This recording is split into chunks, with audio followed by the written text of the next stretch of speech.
नमस्कार, म take Narayan Bhattarai. Power न्यूजमा स्वागत छ। भारतबाट किनेर ल्याएका 2 थान रेल नचलेरै कवाडमा परिणत हुने सम्भावना छ। स्वयं रेलवे कम्पनीका महाप्रबन्धक गुरु भट्टराई भन्छन् रेल अब कवाडमा बिक्री हुने अवस्था आउँदैछ। ओली सरकारले नियुक्त गरेका र देउबा सरकारको स्पष्टीकरणमा यति बेला परेका रेलवे कम्पनीका महाप्रबन्धक गुरु भट्टराईले सरकारलाई स्पष्टीकरण नदिने बरु मैदानमा भिड्ने चेतावनी दिएका छन्। उनका लागि सरकारले स्पष्टीकरण सोध्ने निर्णय लिएको थियो। उता घामपानी सहेर पहेँलो घुम्टो ओढेर थनिकेको नेपाली रेलको त्यो घुम्टो पनि अब त धुजा भएको छ। रेलमा खिया लाग्ने स्थिति छ। रेलका बाहिरी अङ्गदेखि भित्री सरसामान, सिटहरू र इन्जिनमा समेत असर परेको छ। यसबारेमा आज विस्तृतमा हाम्रो सामग्री हुनेछ। त्योभन्दा पहिले सत्ता गठबन्धनका दलहरू मिलेर सरकारको साझा नीति तथा कार्यक्रम ल्याएका छन्। त्यसमा उल्लेखित केही बुँदाहरू पूर्ववर्ती ओली सरकारलाई झस्काउने खालका छन्। त्यसमध्येको एउटा बुँदा हो स्वास्थ्य सामग्री खरिदमा भएको भ्रष्टाचार छानबिन गर्ने। कोरोना महामारी सुरु भए लगत्तै ओली सरकार स्वास्थ्य सामग्री खरिद अनियमिततामा मुछिएको थियो। त्यसमा छानबिन गर्ने भएको छ देउबा सरकारले। अख्तियारलाई प्रभावकारी बनाउने बुँदा पनि साझा नीति तथा कार्यक्रममा उल्लेख छ। सत्तामा जो छ उसैले अख्तियार देखाएर विरोधी वा विपक्षीलाई तर्साउने परम्परा नै बसेको छ नेपालमा। त्यही परम्परालाई यो सरकारले पनि निरन्तरता दिएको छ। नीति तथा कार्यक्रमले अख्तियारलाई प्रभावकारी बनाउने भन्ने विषय चाहिँ बिर्सेको छैन, भुलेको छैन। त्यो बुँदामा उल्लेख छ।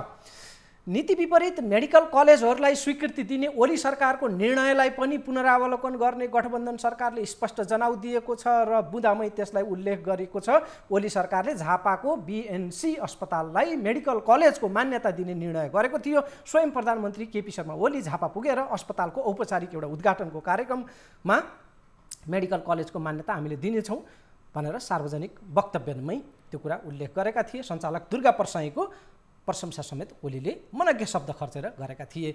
माओवादी नेतृत्वको विद्रोह र मधेस आन्दोलनलाई सम्बोधन गर्ने प्रयास पनि केही बुँदामा किटान गरेर उल्लेख गरिएको छ। यो नीति तथा कार्यक्रममा भारतसँगको सम्बन्धलाई पनि केही बुँदाहरूले छोएको छ र राष्ट्रिय सहमतिको चाहना पनि व्यक्त गरिएको छ।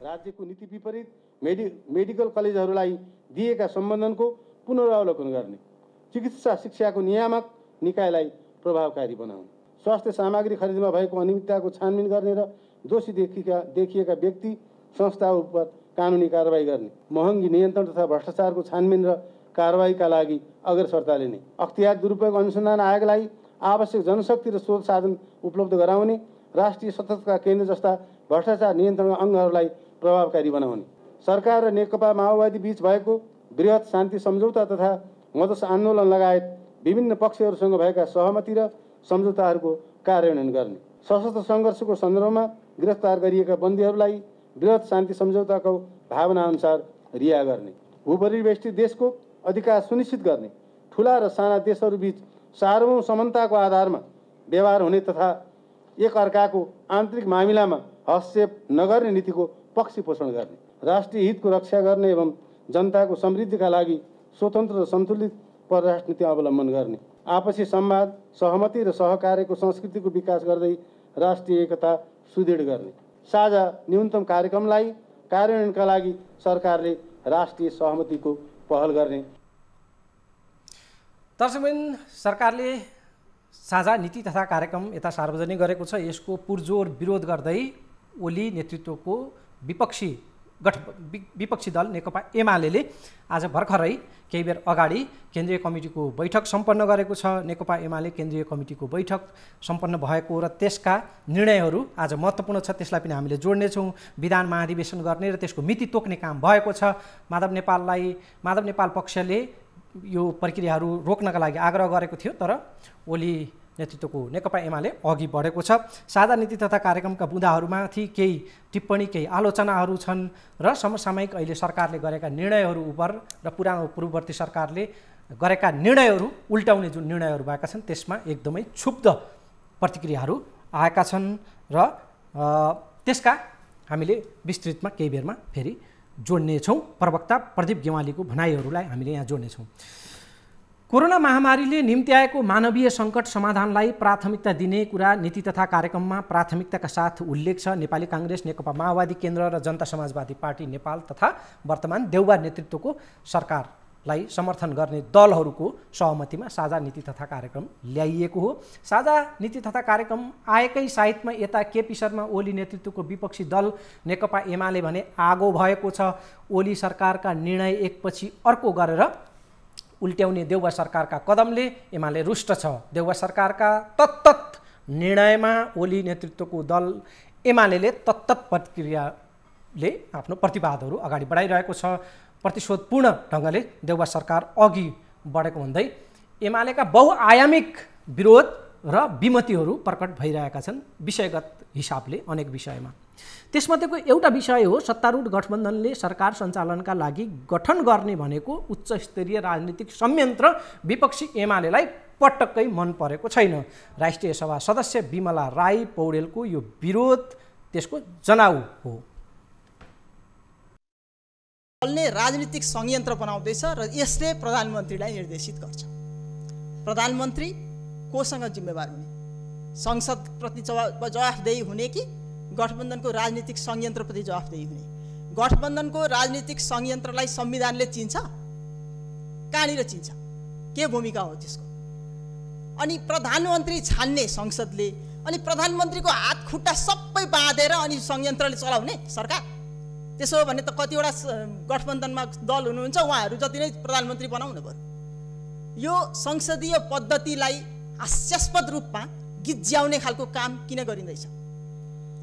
संसदीय पद्धति कमजोर भयो भने लोकतन्त्र पनि कमजोर हुन्छ, हामी सबै कमजोर हुन्छौँ, दुःख पाउने जनताले नै हो। त्यसकारण यो कुरामा स्पष्टता हुन पर्यो। सरकार चलाउने प्रधानमन्त्रीले हो, प्रधानमन्त्री संसदले बनाएको छ, जुनसुकै तरिकाबाट भए पनि उहाँ प्रधानमन्त्री अहिले बन्नुभएको छ। प्रधानमन्त्रीले सरकार चलाउने हो, संयन्त्रले सरकार चलाउने होइन। र संयन्त्रले प्रधानमन्त्रीका हात खुट्टा बाँधेर 1 महिनासम्म पनि मन्त्री परिषद विस्तार हुन नसक्नु भनेको निर्लज्जता पनि हो, दुःखद पनि हो। र यसमा दुःख पाउने नेपाली जनताले हो, सबैले पाइरहेका छन् यो दुःख। यो कुरा हेक्का होस्। प्रधानमन्त्रीज्यूलाई म अध्यक्षज्यू मार्फत अनुरोध गर्न चाहन्छु, हात खुट्टा बाँधिएर नबस्नुहोस्। प्रधानमन्त्रीलाई संसदले जे जिम्मेवारी दिएको छ त्यो जिम्मेवारी गर्ने हो र जवाफदेही त संसदप्रति हो, गठबन्धनको कुनै नाममा बनेको संयन्त्रप्रति हुन सक्दैन।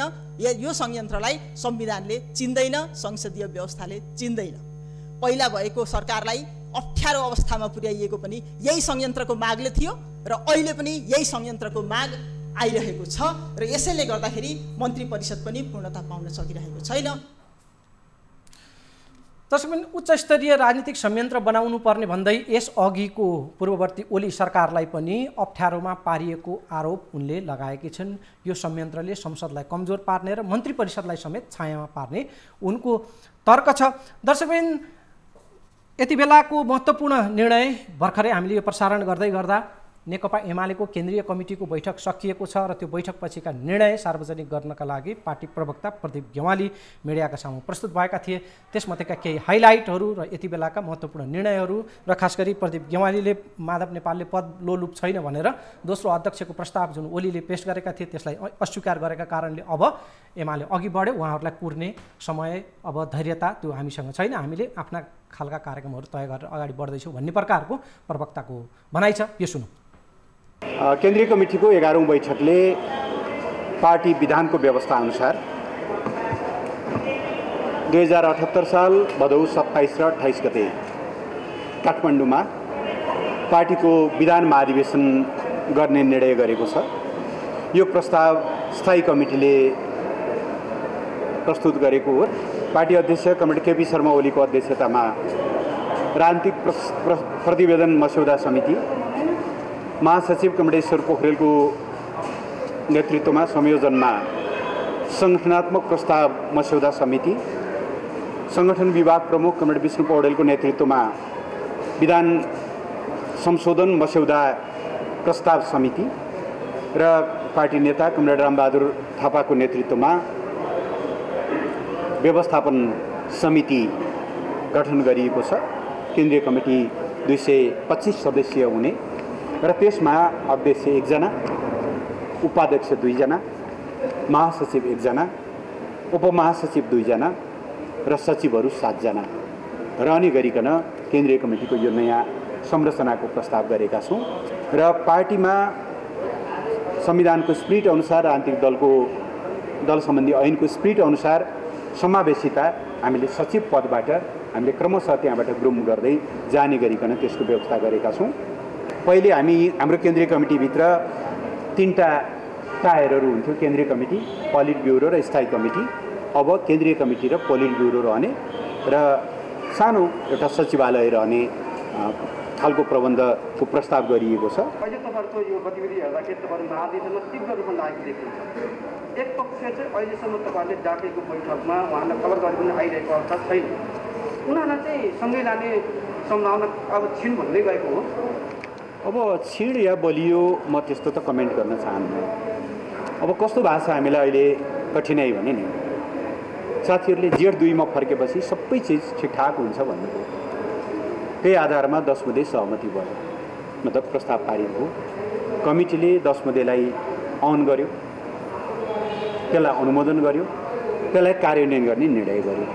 त्यसै अनुसार हामीले अस्ति 10औं बैठक केन्द्रीय कमिटीको 10औं बैठक बस्यौँ। जेठ 2 मा फर्किने बित्तिकै सबै कुराहरू ठिकठाक हुन्छ भनेर भन्नुभएको साथीहरू बैठकमा आउनु भएको छैन। बीचमा कहाँबाट आयो थाहा छैन। ल माधव कनौडलाई अर्को अध्यक्ष बनायो भने, दोस्रो अध्यक्ष बनायो भने समस्या समाधान हुन्छ भनेर बीचमा कतैबाट प्रस्ताव आयो। त्यो विषयमा कतैबाट आयो, मैले त्यही भने। अस्ति अध्यक्षले केन्द्रीय कमिटीको बैठक समापन गर्ने क्रममा ल त्यसो हुन्छ भने त्यो पनि सही भन्नुभयो। पार्टी अध्यक्षको प्रस्ताव लिएर पार्टीका केही नेताहरू उहाँसँग जानुभयो। माधव कनौडले यसलाई आफूलाई पदोलुलुप भन्ने देखाउनका निम्ति, बदनाम गर्नको निम्ति ल्याइएको प्रस्ताव, मेरो त विधि र नीतिमा हो, मेरो पदमा होइन भन्ने ढङ्गले मलाई त्यो प्रस्ताव मन्जुर छैन भन्नुभएपछि त्यो विषय उहाँले जसका निम्ति प्रस्ताव गरिएको उहाँलाई नै मन्जुर नभएपछि पनि सकियो। अब गर्ने अब अहिले तपाईँहरूलाई थाहा छ पार्टीहरू मुलुकको संविधान र विधान अनुसार चल्नुपर्छ। नेपाली काङ्ग्रेसमा भदौसम्म महाधिवेशन नगर्ने हो भनेदेखि वैधानिकताको प्रश्न उठ्ने भएर उहाँहरू अहिले तीव्र बहसमा हुनुहुन्छ। जरिमाना तिर्ने कि अहिले उद्घाटन गरेर पछाडि जाने कि कोरोनालाई देखाएर पछाडि सार्ने कि नेकपा एमाले त्यस्तै गरी अप्ठ्यारोमा पर्न त सक्दैन नि। महाधिवेशन समयमा सम्पन्न गर्नु त हाम्रो दायित्व हो। यसै वर्ष स्थानीय चुनाव हुन्छ, कमिटीलाई यत्तिकै राख्नु त मिलेन। त्यस कारणले हामीले कामलाई अगाडि बढाउँछौँ। कामलाई अगाडि बढाउनु भनेको आउने साथीहरूको लागि ढोका बन्द गर्ने भने अब होइन। जेठ 2 मा फर्किने निर्णय भइसकेको छ। जो साथीहरू जहिले फर्किनुहुन्छ, हिजो उपाध्यक्ष रहेका साथीहरू उपाध्यक्षकै हैसियतले उहाँहरू आएर काममा लाग्नुहुनेछ। तल पार्टी अध्यक्ष कमरेडहरू जहिले जिल्लाका अध्यक्षहरू, जनसङ्घका अध्यक्षहरू यदि फर्केर हामी काममा लाग्छौँ भन्नुहुन्छ भने तत्त हैसियतसहित उहाँहरू काममा लाग्नुहुनेछ। तर अनन्तकालसम्म पर्खेर पार्टीलाई बिस्तारै बिस्तारै विघटनको दिशातिर लैजान सकिन्न। कसैले भनेको सुने मैले, सदस्यता नवीकरण पनि गर्नु हुँदैन के भनेको? यो त इनभ्यालिड हुन्छ त। पार्टीको सदस्यता पनि नवीकरण गर्नुहुन्न। यो त कुनै पार्टीलाई भलो गर्ने, पार्टीको पक्षमा प्रस्ताव भएको सुझाव भन्ने त कतैबाट पनि हुँदैन। त्यस कारणले गर्दा हामीले कामलाई अगाडि बढाउँछौँ। छलफलहरू पनि चल्दै गर्छ। नेकपा एमालेका प्रवक्ता प्रदीप गेवाली भर्खरै सम्पन्न केन्द्रीय कमिटी बैठकका निर्णयहरू र पार्टीको विवादका विषयमा पछिल्ला आफ्ना धारणाहरू प्रस्तुत गर्दै र भदौमा चाहिँ विधान अधिवेशन गर्ने मिति समेत तय भएको उहाँले जानकारी दिनुभएको छ। दर्शकमैन, गठबन्धन सरकारले गठजोडमै नीति तथा कार्यक्रम, साझा नीति तथा कार्यक्रम सार्वजनिक गरेको छ। यी दृश्यहरू हामी हेर्दै विषयलाई अगाडि हामीले जानकारीसहित यी दृश्यहरू पनि प्रस्तुत गरौँ। गठबन्धनका दलहरूले सार्वजनिक गरेको साझा नीति तथा कार्यक्रम चाहिँ घोषणा भएको छ। त्यसमा चाहिँ 14वटा पेजमा दस्तावेजलाई त्यो त्यो एउटा पुस्तिकालाई प्रधानमन्त्री शेरबहादुर देउवा, माओवादी केन्द्रका अध्यक्ष प्रचण्ड, जनता समाजवादी पार्टीका अध्यक्ष उपेन्द्र यादव, बाबुराम भट्टराई लगायतले संयुक्त रूपमा सार्वजनिक गरेका थिए। गठबन्धनका सबै दल र नेताहरूलाई विश्वासमा लिँदै यसै गरी हरेक पाइलामा संयुक्त गठजोडको पाइला अगाडि चाड्नुपर्ने र संयुक्त भएर चल्नुपर्ने बाध्यता शेरबहादुर देउवालाई छ, किनभने यो गठबन्धन सरकार हो। त्यसमाथि गठबन्धन सरकारलाई निर्देशन र सरसहयोग गर्नका लागि उच्चस्तरीय राजनीतिक संयन्त्र बनाउने तयारी पनि भित्रभित्रै चलिरहेको छ। त्यसको गृहकार्य भइरहेको छ। माओवादी केन्द्रका अध्यक्ष प्रचण्डले सरकारलाई सहयोग र निर्देशन गर्ने हैसियतको उच्चस्तरीय राजनीतिक संयन्त्र गठनको प्रस्ताव अघि सारेका छन्। एमाले वरिष्ठ नेता माधव कुमार नेपाललाई संयन्त्रको संयोजक बन्न देउवा र प्रचण्डको आग्रह रहेको भनेर समाचारहरू आइरहेका छन्। नेता नेपाललाई निश्चित मन्त्रालयहरू तोकेर खास गरी 6-7 वटा मन्त्रालयको अफर छ र गठबन्धन सरकारमा सहभागी हुने त्यो प्रकारले मन्त्रालय लिएर अनि संयन्त्रको संयोजक पनि बन्न प्रचण्डले जोड गरेका छन्।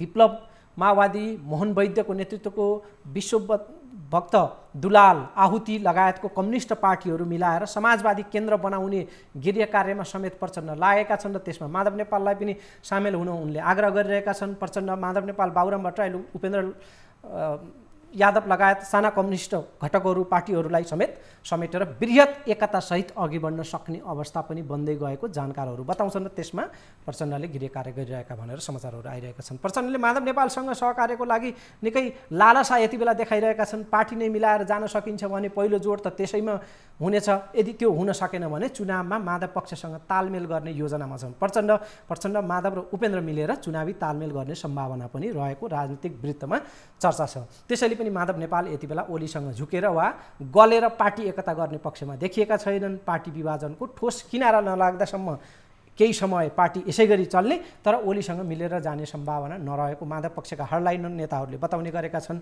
र माधव नेपालको त्यो खालको रुझान बुझिसकेपछि केपी ओली नेतृत्वको नेकपा एमालेका पनि हामीले भर्खरका बैठक सुन्यौँ। अब हामी पर्खने अवस्थामा छैनौँ। पार्टीलाई काङ्ग्रेसको हालतमा लैजाने, अधिवेशन नगरिकन अवैधानिक ठहर्ने जस्तो अवैधानिक पार्टी घोषणा हुने त्यो सङ्घारमा हामी पार्टीलाई लाग्न सक्दैनौँ। हामी अगाडि बढ्यौँ भनेर पार्टीका प्रवक्ता प्रदीप गेवालीको हामीले कुरा सुनिहाल्यौँ। साझा नीति तथा कार्यक्रमको सन्दर्भलाई अब हामी सकाउँछौँ र अर्को विषयमा हामी जानेछौँ। कोरोना सङ्कट समाधानमा कार्यक्रम मुख्यतः केन्द्रित रहेको देखिन्छ। साझा नीति तथा कार्यक्रम सरकारका प्राथमिकताको थप केही बुँदाहरू छोटकरीमा यो हेरिहालौँ, त्यसपछि हामी अर्को विषयमा जम्प गर्नेछौँ। कोभिड-19बाट उत्पन्न महाविपत्तिबाट मुक्ति, आगामी असोजसम्ममा 1/3 नागरिकलाई र चैत मसान्तसम्ममा खोप लगाउने योग्य सबै नेपालीलाई निःशुल्क खोपको व्यवस्था गर्ने, खोप उत्पादनका लागि नेपालमै भ्याक्सिन ल्याब स्थापना गर्न पहल गर्ने, कोभिड-19 रोकथाम नियन्त्रण उपचारका लागि अस्पताल लगायत भौतिक पूर्वाधारको विकासमा प्राथमिकता दिने। 5.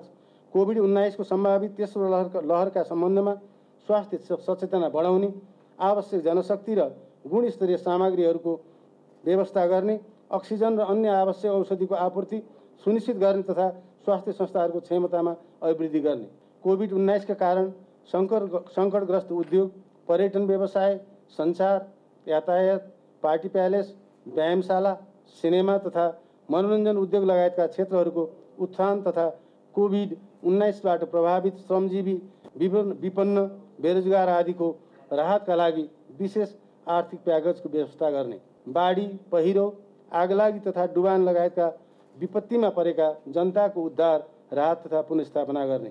काठमाडौँ उपत्यकामा खानेपानी आपूर्तिका लागि मेलम्ची खानेपानी आयोजनालाई शीघ्र मर्मत सम्हार गरी पुनः सञ्चालनमा ल्याउने।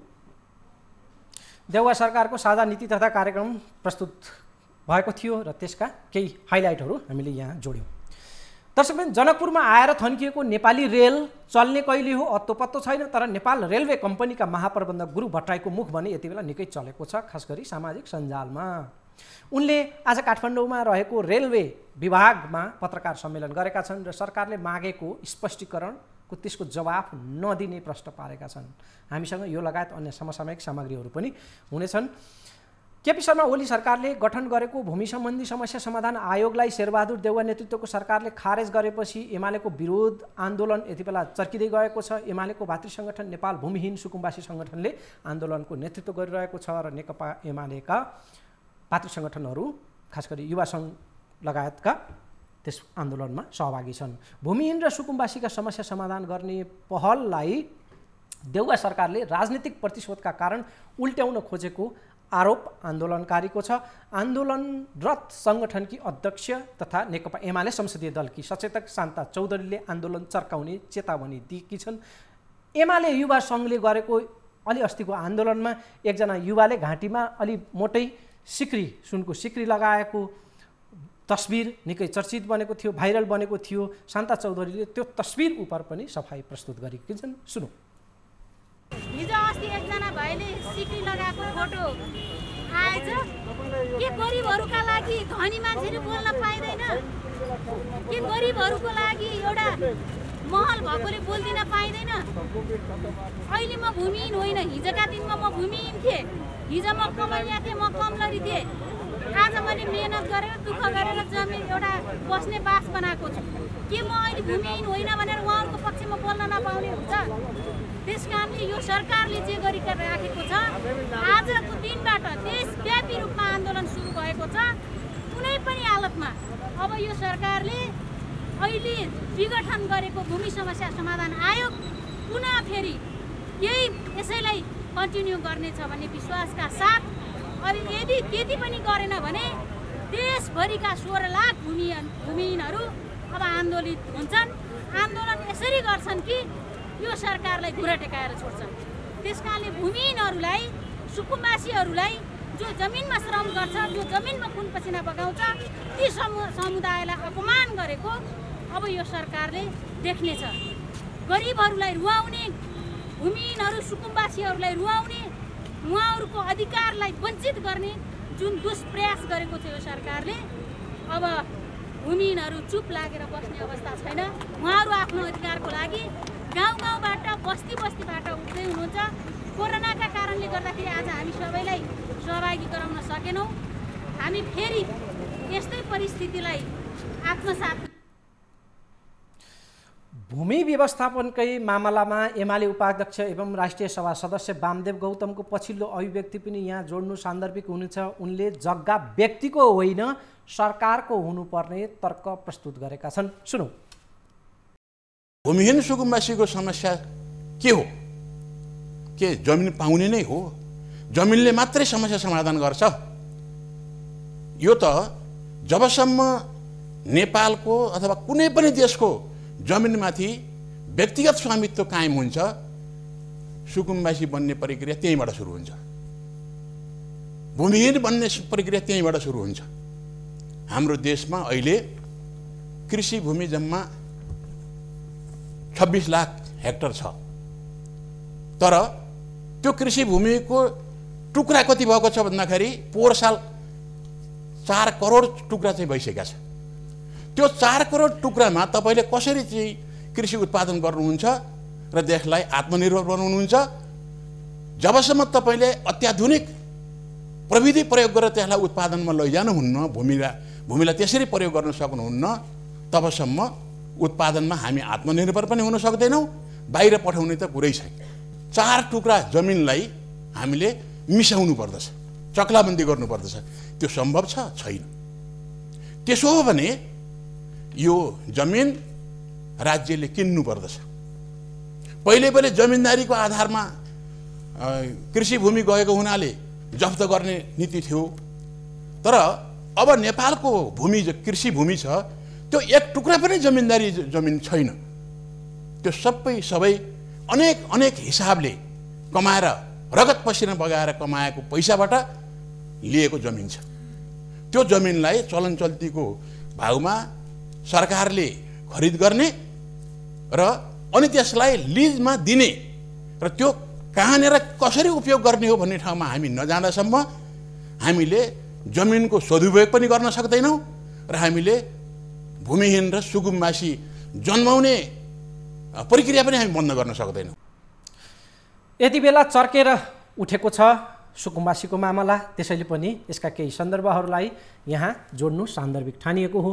ठुला राजनीतिक परिवर्तनले नेपालमा भुइँ मान्छेका समस्यालाई सम्बोधन गर्ने त्यो अवस्था अझै पनि नआएको सुकुम्बासी आन्दोलनकी कमान्डर शान्ता चौधरीको तर्क छ। हामीले अघि सुनिहाल्यौँ, जमिनमा श्रम गर्ने वर्गको आफ्नै जमिन नहुनु दुःखद हो भन्ने उनको भनाइ छ। तर वामदेव गौतमको तर्कसँग फेरि शान्ता चौधरीको तर्क बाजिन्छ। वामदेवको हामीले कुरा सुनिहाल्यौँ कि भूमि व्यक्तिको होइन सरकारको हुनुपर्छ भन्ने वामदेवको तर्क छ। अब ब्रेक, त्यसपछि हामी रेलवे हाकिमका कुरा सुन्नेछौँ। लाइफबोय हात धुने समयका साथमा लाइफबोय।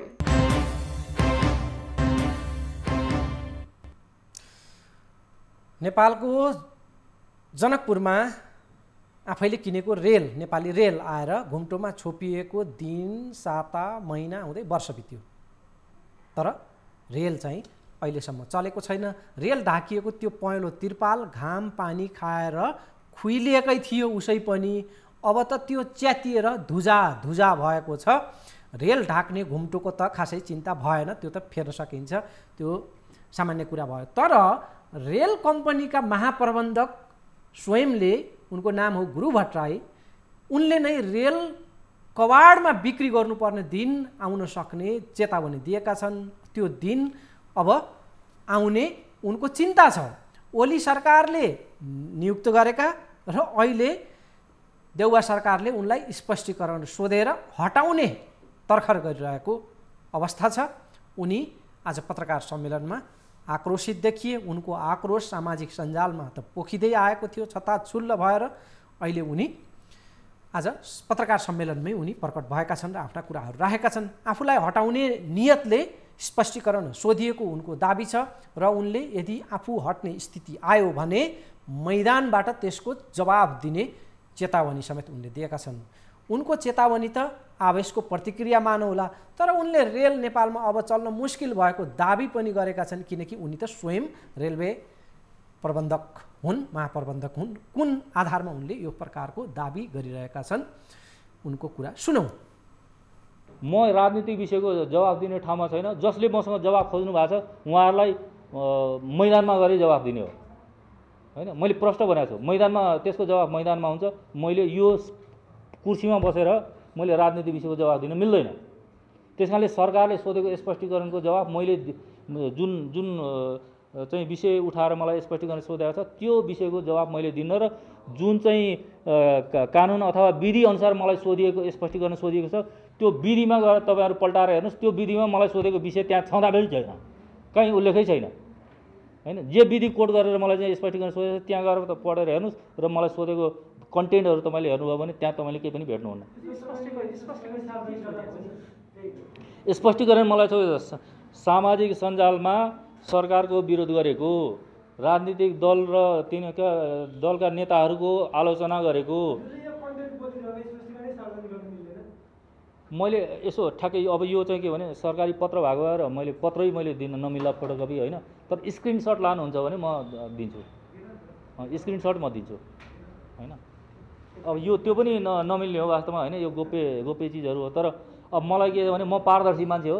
अब मलाई चिठी देखाइस् भनेर मलाई कसैले जेलमा लगाएर हाल्छ भने हालोस्, मलाई त्यो केही फरक छैन होइन। अब मैले राजीनामा स्पष्टीकरण नदिएपछि त मलाई बर्खास्त गर्छन् होइन, बर्खास्त गर्ने होला सरकारले। अब नियतै बर्खास्त गर्ने ढङ्गले आछ होइन।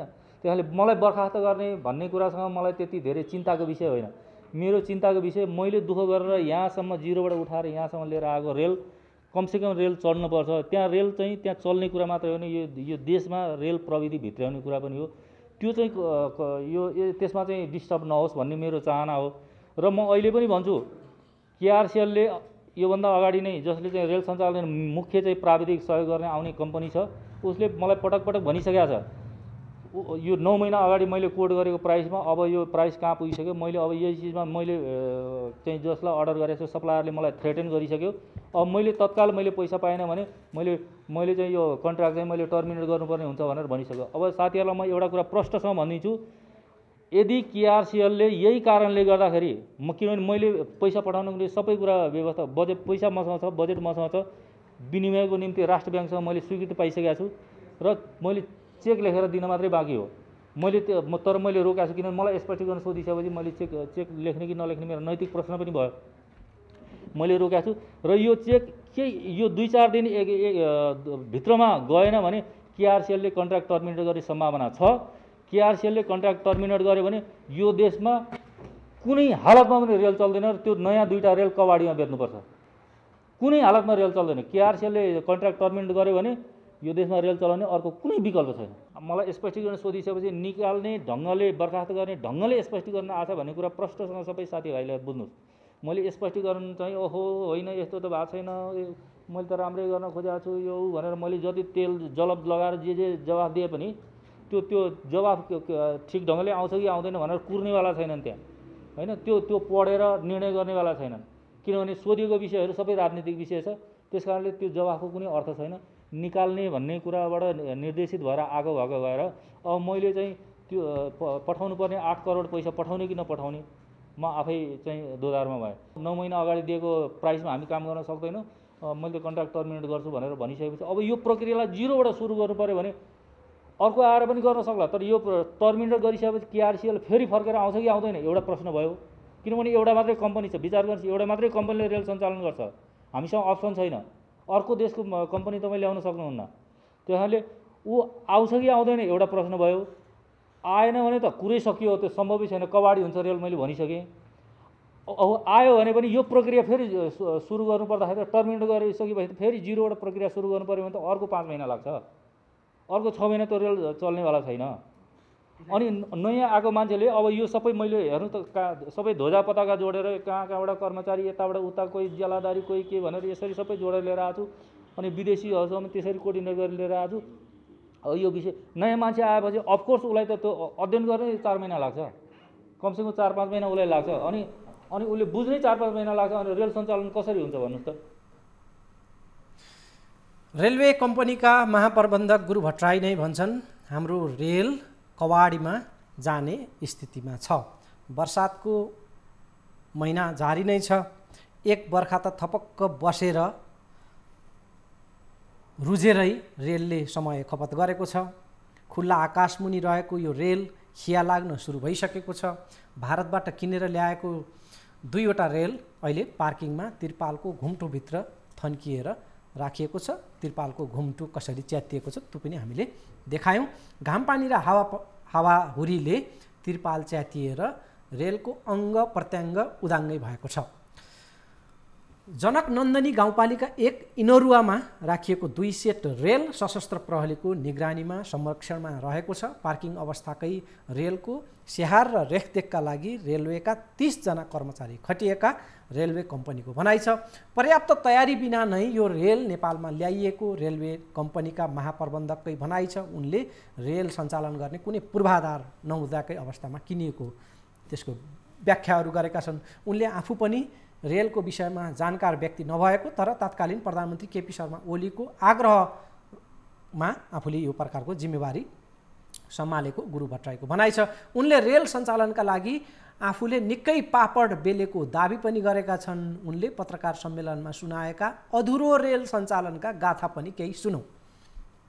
अब कति कुराहरू बुझेर उठाइएको छ, कति कुराहरू नबुझिकन पनि उठाइएको छ होइन। अब यो विषय चाहिँ के हो भनेर भन्दाखेरि हामी नेपालमा वास्तवमा रेलसँग सम्बन्धित विषयमा ज्ञान भएको मान्छे हामी कोही पनि छैनौँ। वास्तवमा म आफै पनि रेल सम्बन्धी ज्ञान भएको मान्छे होइन, म व्यवस्थापक मात्रै हो। अब एउटा प्राविधिक इन्जिनियर भएको हिसाबले व्यवस्थापन अब यो प्राविधिक विषय पनि हो, त्यो हिसाबले म व्यवस्थापनमा काम गरेर आएको मान्छे भएर यसलाई व्यवस्थापन गर्ने भन्ने हो। र खास गरी रेलको कोर कुरा चाहिँ ठ्याक्कै अब मैले व्यवस्थापन गर्दिनँ भनेको जहाँ एक्सपर्टिजहरू पाइन्छ, जहाँ चाहिँ त्यो प्रविधि छ त्यो प्रविधिलाई कसरी जुटाउने, नयाँ प्रविधियुक्त आधुनिक प्रविधियुक्त रेलवेको एउटा चाहिँ टोटल यो प्रविधि नै भित्र्याउँदैछौँ। यो प्रविधि भित्र्याउँदाखेरि के हुन्छ भने भोलि नेपालमा हामीले रेलको नेटवर्क डेभलप गर्दाखेरि विकास गर्दै जाँदाखेरि हामीसँग चाहिँ रेडी प्रविधि चाहिँ रेडी छ, अनि जनशक्ति सबै रेडी छ। हामीसँग चाहिँ रेल सञ्चालनको प्रोटोकलहरू मापदण्डहरू सबै रेडी भयो भने यसले चाहिँ हामीलाई भोलि बाटो देखाउँछ कि हामीले नयाँ फेरि जिरोबाट सुरु गर्नु पर्दैन।